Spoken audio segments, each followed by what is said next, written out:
afternoon, everyone, and welcome to our PRC Amina webinar hosted in collaboration with Cosmopole Consultancy. I'm Falafesta Jafrani, the Head of Engagement and Events at PRC Amina. So today's topic is integrating SEO with your PR strategies. You can expect to learn how this integration can significantly enhance your visibility and impact, like turning your PR efforts from a whisper to a shout in the digital world. We're thrilled to welcome Caroline Dickin, the Joint Managing Director and Head of Digital at Cosmopole, as our speaker. Caroline will share valuable insights on how integrating SEO with PR can enhance your strategies and yield better results. So thank you all for joining us. Without further ado, I'll hand over the webinar completely to Caroline. Thank you. Thank you so much. You can see my screen, okay? Yeah. Perfect. Okay, fantastic. So thank you so much to everyone for attending. I am Caroline. There we are. So a little bit of background. I have 2 decades of experience in the world of digital marketing, most of which has been spent in performance-based marketing, so helping businesses to drive tangible results, whether that's revenue, bookings, footfall, whatever that might be. My superpowers are numbers, spreadsheets, and data. And for the last 8 years, I have been working in agency leadership in the region, which has given me the great opportunity to really understand the pain points of different businesses and brands in the MENA region.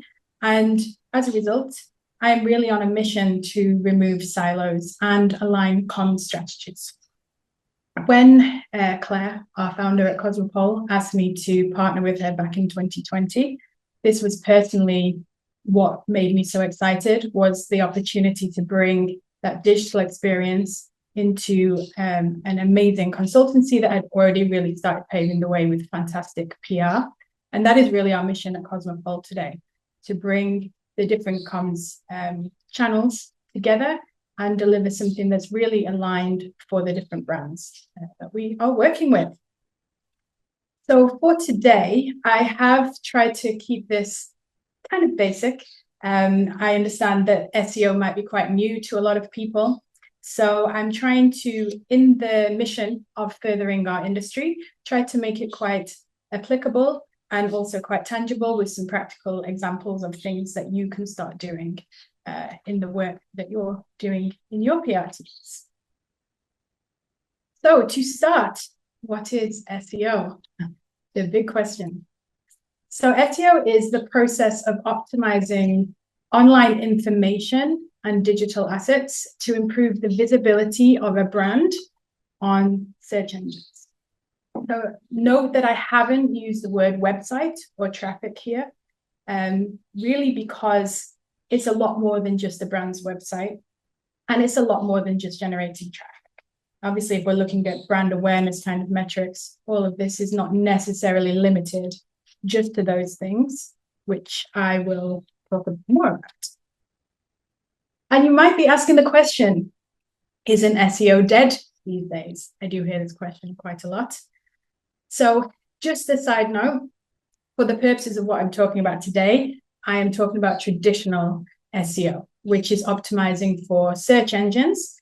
In the UAE, Google has a 95% market share. So I am going to use the words Google and search engines interchangeably because in the region, that is really what we are looking at. Arguably, social media platforms are also search engines. However, that is a whole other topic, which would require many, many hours to go through. So for, again, the purposes of today, we're focusing on traditional search engines. So there are, and these are figures from the last 12 months, there are 5.9 million searches on Google every minute globally. That's 8.5 billion searches per day. There are still a lot of different searches happening, a lot of traffic to capitalize on, and a lot of people using Google almost as second nature. 49% of consumers are using Google to find new products and services. So even though social media is kind of coming in, there are still 49% of people who are regularly using Google to find what they are looking for, what they're looking to purchase, the services that they're looking to use. So it's still extremely important as a platform. And here are a few figures from our own data, our own clients. So we typically see that around half of website traffic to our clients' websites comes from SEO. So it's a huge proportion, very significant. And from that traffic, we see that SEO actually converts at a much higher rate than other channels. So they're more likely to have a visitor who comes to their site from a search engine to actually book, inquire, make a purchase, whatever it might be. It's actually much, much more qualified traffic in general that we will see. And finally, across a lot of the businesses we're working with, we are seeing on average 61% of their total business inquiries are coming from SEO. Now, obviously, it does include things like people searching for their brand, which is obviously going to have a very high conversion rate, but it's huge. It's a huge contribution to the performance of the business and how they are operating. So we've talked about why SEO is important, and hopefully that's clear. But what I want to really touch on next is how good SEO is so heavily influenced by good PR. So if we really want superstar SEO performance, we really need the PR to be contributing towards that to really maximize what we are doing. So you might be thinking, how does PR feed into SEO? Isn't it a load of technical mumbo jumbo? Well, this is Larry Page and Sergey Brin. They are, if you didn't know, the founders of Google. And yes, they do look a bit like they've been stuck indoors behind a computer, perhaps because they are techie guys. However, their mission is much, much broader than building a technology platform. And this is still Google's mission statement today. Highlighting these words, because really SEO is not about a technical platform. It's about organizing the world's information and making it universally accessible and useful. So the word accessible, yes, this could refer to the technical platform that things are sitting on, but really talking about taking information and making it useful is really all about content, intelligence, IP, and this is heavily, heavily, heavily ingrained in our jobs as comm professionals. So talking next about the pillars of SEO. So just as background information, these are the three main pillars that we are technically looking at when we are working on an SEO project. So number one, content on page. So this is the owned content of the business. This is making sure that they've got the right information on the site. It's informative, well-structured, and optimized. Number two, we do have the technical foundation. So this is very important, but it's not everything. And that's making sure that that information is on a site that works well and is accessible. If you have a site that takes 5 minutes to load, it's not going to get indexed, or it's very unlikely to. And then pillar number three is off-page. This is everything that happens outside of the website, linking to that brand. So to everything that happens, mentioning or affecting that brand online. And that's also a very equally important pillar. So for the purposes of today, we are going to focus on these two, which is on-page content and off-page. And these are really the areas where, as PR professionals, we could be a lot more aligned and really, working to show extra value to the brands that we are working with. So why should you care? If this is a job of an SEO, what does it matter if you're a PR professional, for example? So here we're just having a quick look at some quite familiar KPIs. On the left, far left, we have typical kind of KPIs for a PR campaign.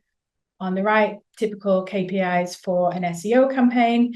But if you look in the center, all of these KPIs are all looking to deliver the same objective to any business, brand, company we are working with.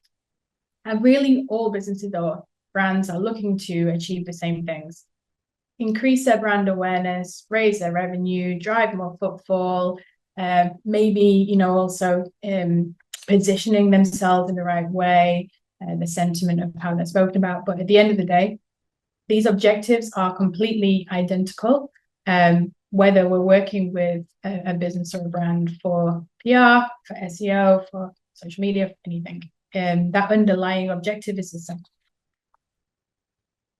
So first of all, let's talk about content. So a really important way that PR can help to drive SEO results is if we take this example here, which is best brunches in Dubai Marina. Now we do have, this is a real world example for a hotel we work with. And in all honesty, through a traditional SEO approach, we cannot get these listings. If you have a look at what kind of listings there are on the right, ignoring the map results, but everything else that's organic, you can see we've got Time Out, TripAdvisor, Brunch Crunch, Zomato. These are all kind of those listicles, top 10, best of the best kind of pieces. The reason this happens is Google understands if you go and search for best brunches in Dubai, you're not looking for one website with one brunch. You're looking for a list. So you can compare, is this one family friendly? Does this one have avocado toast? Whatever it is you're looking for. It's, that thing is not just one option. It's going to be a comparison. So for us to take one client's website and get coverage here through that is impossible in a lot of cases. And obviously we can't make content comparing competitors, so that's not going to work either. So this is really where PR can shine, because having those relationships with, say, the different editors, the journalists, the publications, making sure that a brand is front of mind and central, that they've got their kind of different products offerings that are also being promoted appropriately in the market, can make sure that these inclusions on these kind of sites is going to happen, which is really important and completely helps achieve those objectives of footfall, awareness, whatever they're looking for. I'll give you a real life example here, which is this article on the top right. What's on? Top 20 super business lunches in Abu Dhabi. So this piece is ranking, depending on where you're searching from and things, between positions 1 and 3 for business lunch Abu Dhabi. And there's about 2,500 searches every year for people searching just for business lunch Abu Dhabi. Plus, there are other keywords that people are searching for. Best business lunches in Abu Dhabi. If you're in Abu Dhabi itself, just the 10 business lunches can bring up this. So here we've managed to get some coverage for one of the brands that we're working with, which is a really, really great example of how this can help benefit search engine performance. What I see a lot of professionals doing is we will generate that coverage and we will say to the client, hey, this is coverage we got for you this month, and then it's forgotten about. We don't think about it after. Now, if, for example, we take these things and we know that they are ranking and driving traffic every month on search engines, think about how that adds and all these pieces accumulate month after month after month, and how that actually then will drive real tangible kind of snowball effect of ongoing results that we can report on every month for the brands that we're working with. It's a really, really great way to demonstrate additional value and think a little bit outside of the box. And yeah, really, kind of show how the work we're doing through more traditional PR and comms is also driving SEO results. The next thing to talk about is digital PR. So digital PR, I've put a question mark here. I think digital PR, if you ask 10 people what it is, you might get 10 different answers. To me, the lines between traditional PR or the online world and the offline world are so completely blurred that there isn't really a difference now. All PR is digital by nature, really. However, in the SEO world, when we talk about digital PR, we are normally, or if you talk to an SEO professional, they're normally talking about link building. So what is link building? A backlink is a hyperlink placed on one website leading to another website. I'm going to try and keep it as simple as possible. But you see on a web page, you have a hyperlink, it opens in a new window and takes you somewhere else. That's simply what it is. And in SEO, this is a method to increase the search engine rankings of the site being linked to by showing its authoritativeness and relevance.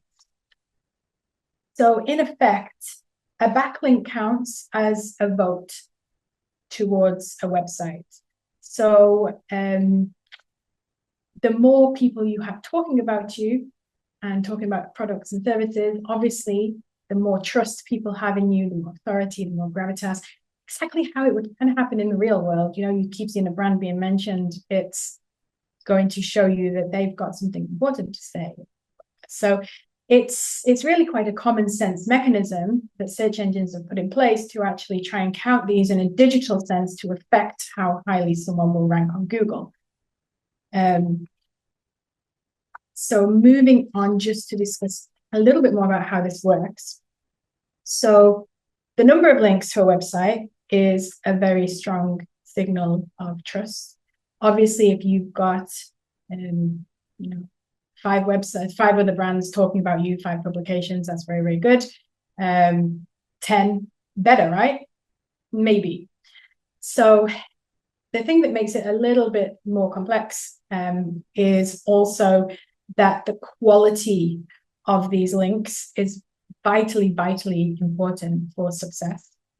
So, for example, the bigger bubbles I have highlighted here. So we've got the likes of BBC, CNN, Lonely Planet, BuzzFeed. So basically these global household names have a really, really high kind of authority score. We're talking in the 90s out of 100.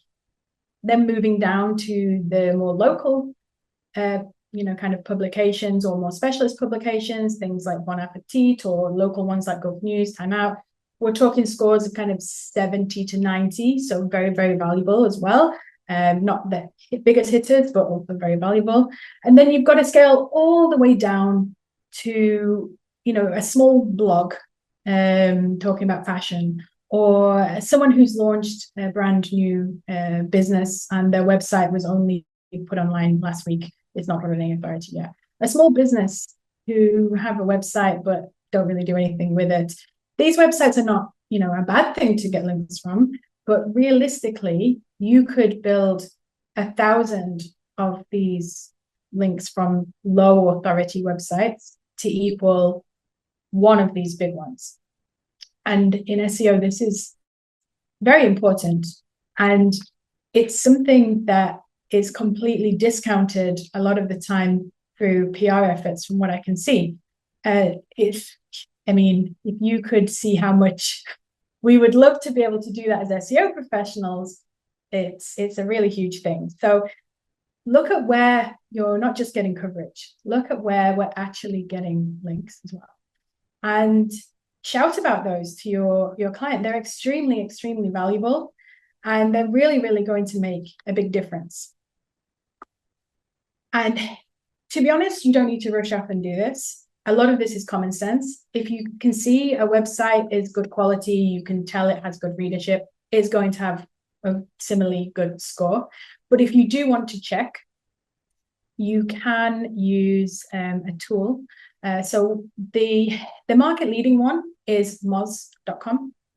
And you can use that to actually get the domain score of any website that you would like to look at. So it's very, very straightforward. You can do that, include it in your reporting, whatever you would like to do. Moving on to the dark side of this, because there is a quite dark side. What happens when you tell people, oh, this is something that we should be doing and this is something that, will add value? People will try and find the easiest, quickest way to do these things and just put a quantifiable number on them. So you go on Fiverr, you will see hundreds of these, and they're selling what they say are good links for 78 dirhams, 386 dirhams here, $100. Now, I think all of us probably on this call understand exactly how difficult it is to get a really big, high quality publication to want to talk about us or our brands. This is not easy work. So sadly, a lot of people who don't understand this and how this kind of plays out in reality may turn to these. And really, at best, you're probably going to get some links that don't make a huge impact. At worst, if Google sees that you are building links in an unnatural way, then you can also get penalized. That means that Google will penalize your site, give you a penalty, and you might stop ranking and stop getting all that traffic. And I have seen this happen, unfortunately, to brands who have done this in a misguided way. So I just mentioned a word, which was natural. So what we are looking for to do this well is to build links that are natural. This is Matt Cutts. He was the former Google head of web spam. He was a heavily important person in the SEO world because he gave us a lot of information on how Google's algorithm works. Not the exact formula, but hints how we can actually make our work matter and actually benefit.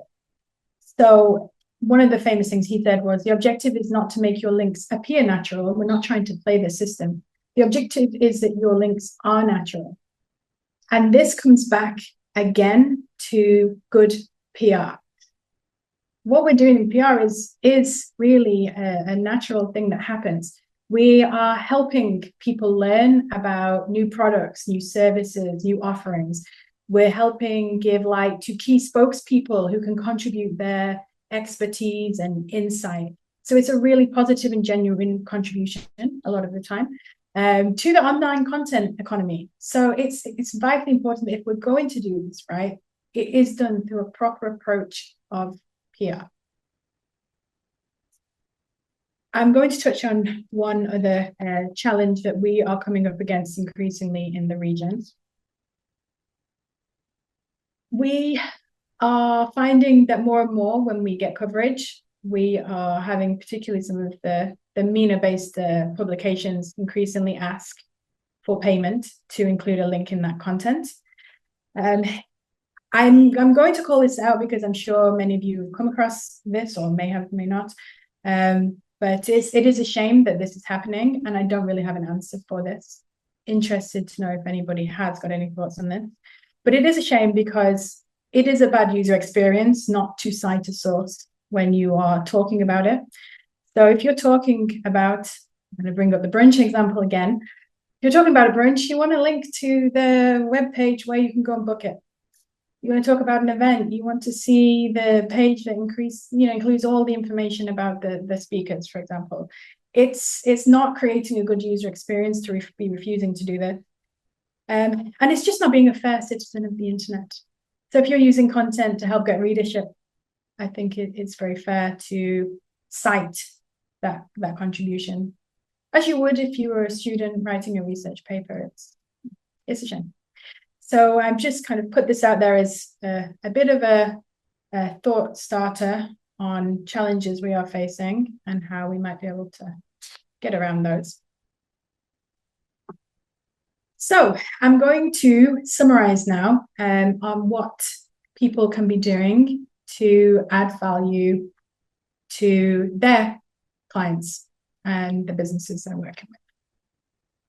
So some steps you can take, and hopefully these are quite tangible. Number one, wow your clients by demonstrating wider value. So we've talked about a few ways that the work you're doing in PR is probably already having an impact on the performance of that client in a wider space. So start using that for reporting. There are tools, which I will go into, that will monitor where you're getting backlinks. You can use these tools to see, okay, this article that we've got the client featured in is ranking for certain keywords. We can understand how many people are looking potentially at those articles every month. There's so much in here that we can actually do to really show how there is wider value being delivered. And it's a shame to not take advantage of that. So secondly, forge new partnerships and allegiances. So one of the first things that we try and do when we onboard a new SEO project is, if we're not working with them for PR as well, we will ask them who their PR agency is. Do the same. SEO people really, really want to work with the PR teams. Really, really. It's going to make everyone's life so much easier. So ask who the SEO agency is. Partner with them. Find out what their targets are, where they're performing, and see where there are areas that PR might be able to come in and support. And then finally, another piece of kind of low-hanging fruit that I don't see done enough is make your content work harder. So there's so much content produced for press releases, articles, research that might be done to create that really great thought leadership content we might put out there. Repurpose that content. If your client's got a blog or a news section, great. Make sure it goes on there. It doesn't get forgotten about. If they don't have one, ask them to create one. And then you can use tools to also monitor, the traffic that those pages get over time. It also might generate backlinks in itself, because if you have interesting stats and things online, this is things that people might actually want to link to themselves. And yeah, add all this information into your reports. It's just low-hanging fruit. It's not that much extra work, and it's really going to help you show the brands that you're working with, how you're a little bit different and how you're really thinking outside the box in these areas. A bonus point is use website performance tools to have a look at how PR effectiveness is going. So I've given a very obvious example here, which is Apple, the brand Apple. And this is what happens every year when there is the announcement for the iPhone. Every time we put out anything that's news about a brand that we might be working with, you can see an uptick in the number of people who are searching for that brand. Yet quite often people don't look at things like search trends for the brand or the website traffic increasing. And this is all just additional armor we can add to, show how we're, giving that extra value to clients. So I'm going to give you a few tools of the trade here. So screenshot this, whatever you want to do. But these are a few things that you can take away and start measuring these things and putting together some really interesting information for your clients. So first of all, Google Analytics and Google Search Console. I'll talk about those two together. These are first-party data tools, which means it's your client's own data, which means they have to have it set up and give you access to it. So you don't set this up for a client unless they've asked you to, but normally will be outside of a PR scope. So ask them for access to this, and this will give you all the information you need about what pages people are hitting on the website, how much time they spend reading on those pages, how many people have gone on to book brunch. We'll bring up that example again.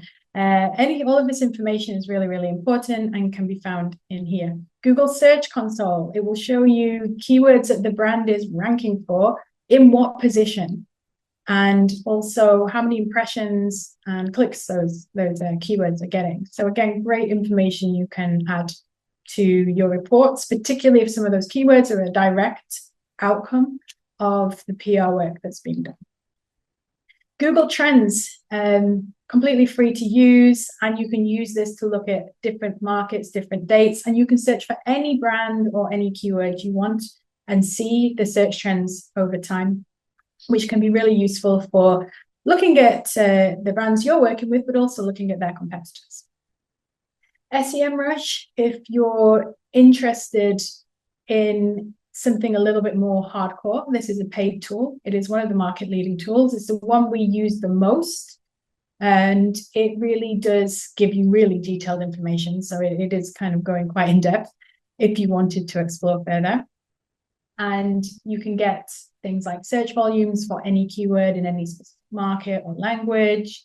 The search difficulty, which is how difficult it might be to rank for that keyword. You can compare like for like on competitors, competitor coverage, and it's a really in-depth tool. And then Moz, I would look at for domain authority primarily. It is available in other tools, but if you just want to look at that, go to Moz. You also can get a few other free reports on the basic version, some kind of backlink, competitor data. However, it is limited unless you put your credit card in, as with everything in life. So yes, a few things you can take away and hopefully put in place straight away. So now I'd like to hand it over to the floor. I would love to answer any questions that anybody might have, and yeah, provide any more information, or where I might have confused anyone.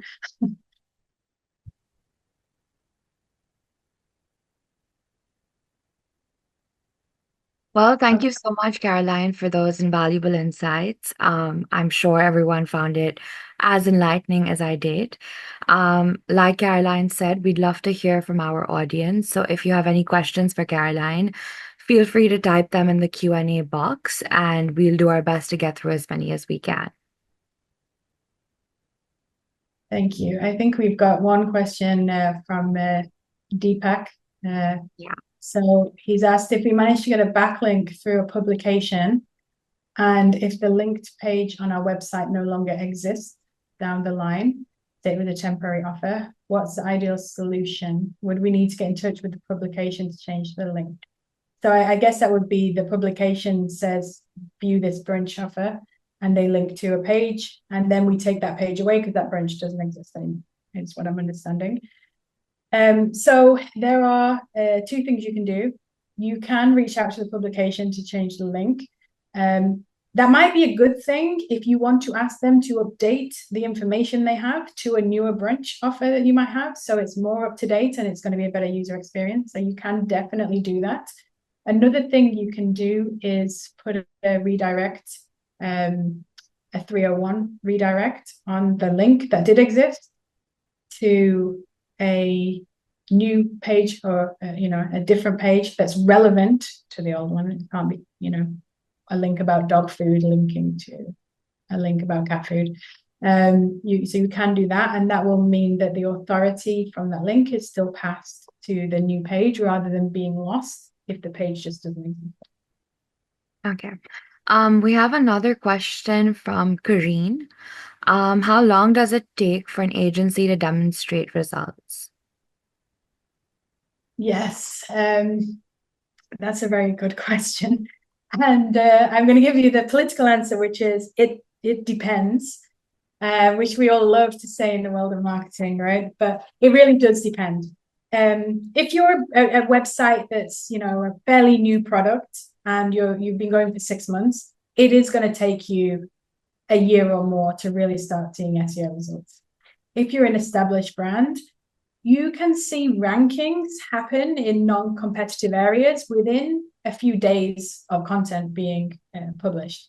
So if we're talking about coverage on certain keywords, if we create great content and there's not much competition out there, then it can happen quite quickly. If we're talking about the accumulation of domain authority increasing because of links, that's probably going to take a little bit longer, maybe 2-3 months. So it does depend on what that success metric. Okay. We have another question, which is, what does success mean to you in terms of SEO and in like SEO into PR efforts? Success would mean several things, and I think there's not just one answer. I think anything that is helping to drive those end metrics, so those are key objectives of increasing the client's brand awareness, revenue, bookings, whatever it is obviously really important. So all of the things I've spoken about today really should support driving those objectives. There are also some soft metrics here that would indicate success, which is that we're working as one team.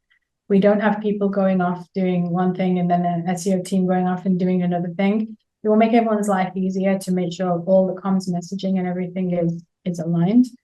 And yeah, that's another measure of success. Might not be as tangible, but it's definitely a win. Okay. Thank you. We have a question from Muhammad Al-Shari. So, in terms of the quality of the website, we see that many other websites syndicate from big publications. Does it impact the overall domain authority and the SEO results? In sentence, I'm not quite sure what we're referring to when we say syndicate. So are we talking about big publications linking back to other websites? Then yes, if it's a quality publication, in theory, yes, that's going to impact the domain authority. So a link from any good publication back, that's a genuine link, is going to help. Exceptions would be, and this is where a lot of these spammy link builders come in, leaving comments in a comments box is on a big publication. That's not going to help you really. It might have tiny numbers. In most cases, it's a no-follow link, which I'm going to, but it won't help. It needs to be like a genuine quality mention of a brand. Okay, well, I hope that answers Muhammad's question. Looks like there are a couple more. There's another question, which is there a way to leverage print media articles that are not available online? Yes. I think the way I would probably suggest going about that is, first of all, are there how many publications are left that don't have an online entity? Probably very few. So maybe it's a case of asking them to make sure it goes in the online edition. If it's not that simple, then that coverage can be placed on the client's website. So you could use that in a news section for the client, so that content is still digitized and still able to be indexed is one way that it could be done. Okay. We have two more questions and then we can just, I think, wrap it up. If there are any other questions, please feel free to drop it in the chat box. So this is about strategy and implementation. So how do you prioritize SEO tasks in a PR campaign with tight deadlines? So I would say probably the best way to look at this is to look at how SEO can be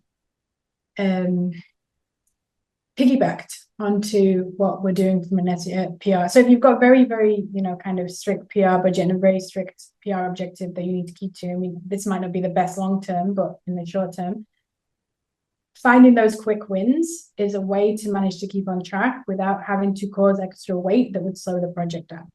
So, for example, if we're looking at backlink building, you're already naturally going to be going out to good publications. That's already a tick, probably. So, how can we just encourage the linking back down? So, things like including links in press releases, which a lot of people forget to do, or asking the question. They can say no or give you a bill, but you can always ask. Content easily can be repurposed onto the website. See if there's a web development team who can just help to do that little tick box as well, or the SEO team. So I think finding the quick wins to piggyback on what great work is already being done can already just support without it having to be a dedicated strategy. Okay, perfect. We have another question from Siddhi Sainani. What's the best way to convince a publication to give you a backlink, not just a mention? You know what? If someone has the answer to that, please tell me. The tactics to try here are, if you are sending out PR that is very heavily advertorial for the client, it's very promotional, then you've got a lot less chance. Whereas if you're doing content that is really doing the journalist's job or the editor's job for them a little bit, I think you've got a lot more weight to stand on to say, hey, we've contributed this content. It's very valuable for your readers. It's only, natural to give it a backlink. The other argument that can be used is user experience. If you're talking about a product, an event, anything that's naturally got a link on the website, it makes complete sense to link to that, because if you don't, people will have to go back to Google and search for the brand, and that's not a good user experience, and that's not what these publications should want to offer their readers either. So that's a solid argument to use, would be the user experience angle as well. Okay. So I think this looks like the last question, which is a follow-up on Deepak's first question, which is there any other way we can capitalize on backlinks? Would listing our website on relevant online directories affect our SEO negatively? So online directories and kind of online citations, it can have some benefit for local SEO. So if you're linking on a lot of kind of local, directories, like business directories for Dubai, for Abu Dhabi, as long as they're legitimate websites, then it can definitely have some local SEO benefit. Is it going to move the needle on your domain authority in a massive way? Maybe a tiny bit, but not to the extent that, getting some really great coverage on the likes of CNN with a backlink is going to do. So I definitely would include it as part of the strategy, but not in isolation. Perfect. Okay, do we have any other questions for Caroline while she's with us? Anyone? Okay. It looks like we don't have any questions anymore, and we've reached the end of the webinar. So it's only fair that I say thank you once again, Caroline, for making this a possibility and for partnering with us today. We really appreciate your and Cosmopole's expertise and your time. I'd also like to extend a big thank you to all our attendees for joining us. We hope you found the session valuable. Please note that this webinar will soon be available on our YouTube channel at PRCA TV. And don't forget to stay tuned to our social media platforms for updates on when it's out and for more information on such webinars. Thank you once again, and I hope you all have a lovely, lovely day. Thank Thank you. you. Take care. Bye-bye.